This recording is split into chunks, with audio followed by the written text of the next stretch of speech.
Good afternoon, everybody. Today I'm going to talk about understanding sensory spaces through the evaluation of the impact of vibrations in a space. I would like to introduce the topic by understanding what architecture is in a space, that is, by understanding the phenomena, irrespective of the context it is in, and at the soul of it, focusing on the human experience. A space affects a lot of the perception, well being, and experience of a human or an occupant as such.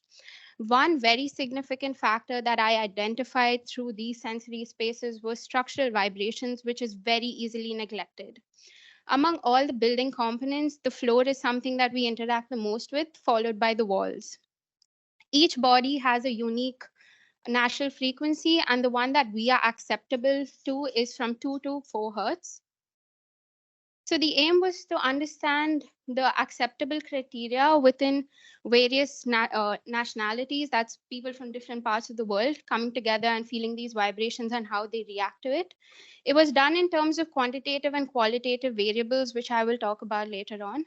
And also, do we need to revise the current standards that already exist? Because they're very old and now, as speaking about sustainability and the increasing energy crisis and inevitable environmental changes, I think it is very important to factor vibrations and collaborate them in the design process rather than mitigate them in the later stages, which results in a lot of wastage and harm.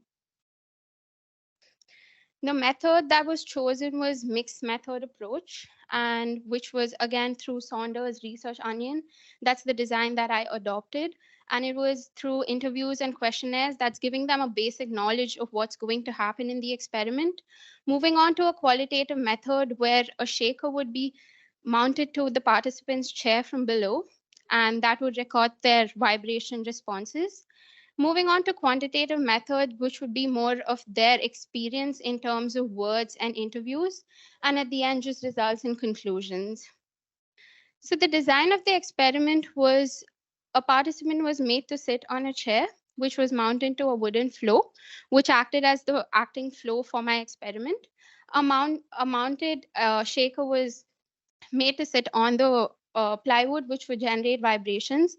And the participant was also made to wear a VR headset, simulating two scenarios, which is one is a meditation center and another is an office center.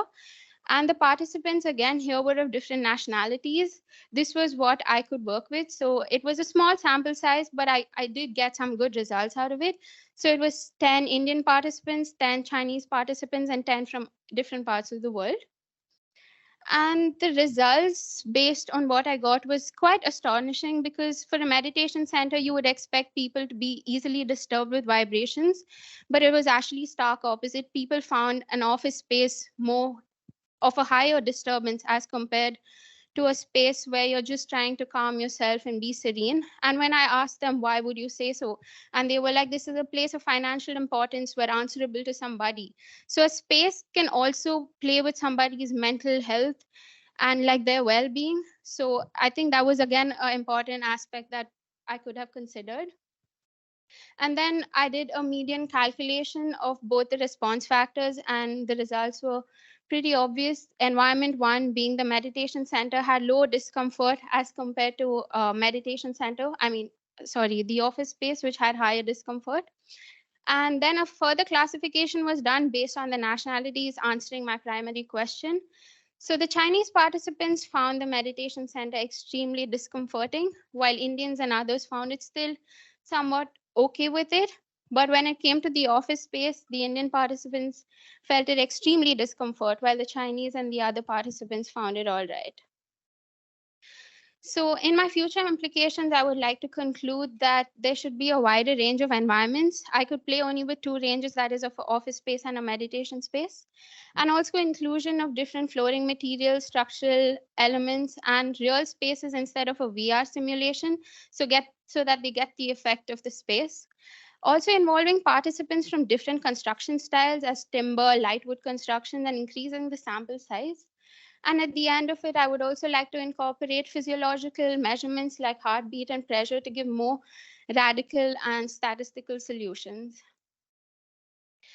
At the end of it, I'd like to conclude saying different reactions to vibrations in an office and meditation environment emphasize the influence of sensory aspects on a occupant's response, and also human acceptance of vibrations exceed the ISO standards drastically, suggesting a need for updated guidelines to favor sustainable solutions and low impact material inclusions, and also limited applicability of existing vibration responses. So at the moment, based on the standards, there are only 5 spaces, which is public spaces, residential spaces, gym spaces, and office spaces, but there's no inclusion of further spaces like meditation spaces, a school space. So again, those get categorized or generalized to these spaces that already exist. So an inclusion of that would be good as well. And all in all, I'd like to say that this research calls for a revision of outdated vibration standards, codes, and reveals a higher tolerance for vibrations among humans that are currently accepted, potentially shaping to a more sustainable and flexible design in the future. Thank you. Thank you very much, Mahima. Thank you very much for the presentation. I have 3 questions, if you mind.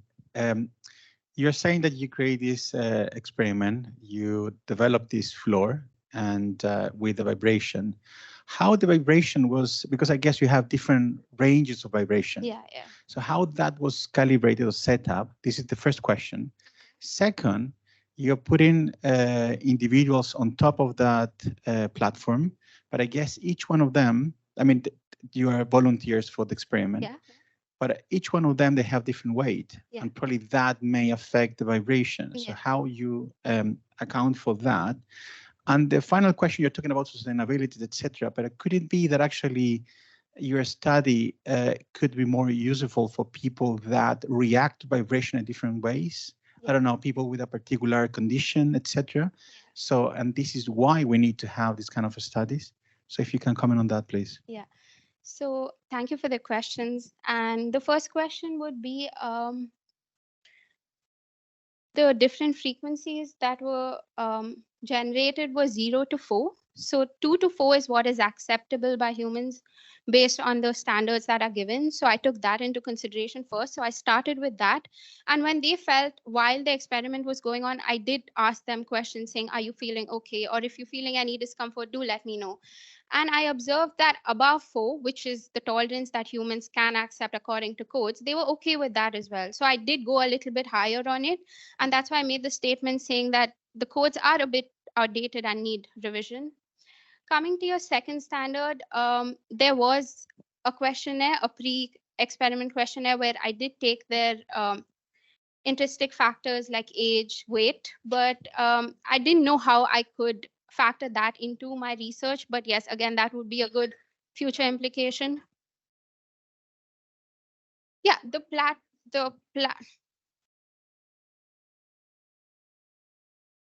um based on what I had done, I could not find a difference, or maybe I didn't do thorough research on that, which I could have done. But yeah, that's again an interesting point I should keep in mind. But based on what I had done, it didn't really make a difference. So yeah, but thank you for that note. I will keep in mind. And moving to your third question was about, could you just repeat your question? I'm so sorry. That may react different to vibration. So people with a couple, maybe with a physical condition or a mental condition, that actually vibration could be an issue. Yeah. Where Yeah. So again, answering to that question, I would say that would, again, I did not consider that in my experiment, but I did in my ethics form did ask them if they had any problems like nausea, or they did feel a little discomfort, if they had any motion sickness or something like that. Very primary.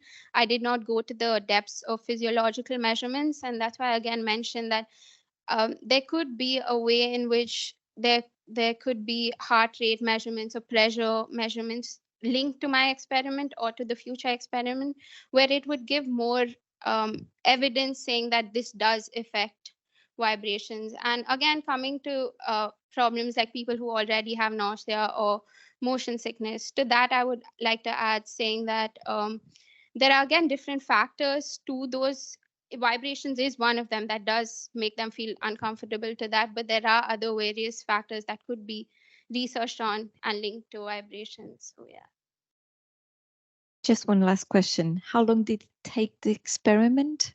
Um, Considering the limited time I was given my dissertation, it took about a week just to do the experiment. Now, each individual, Each individual, I gave them about 10 minutes. 10 So minutes. 5 minutes for one scenario and 5 for another scenario.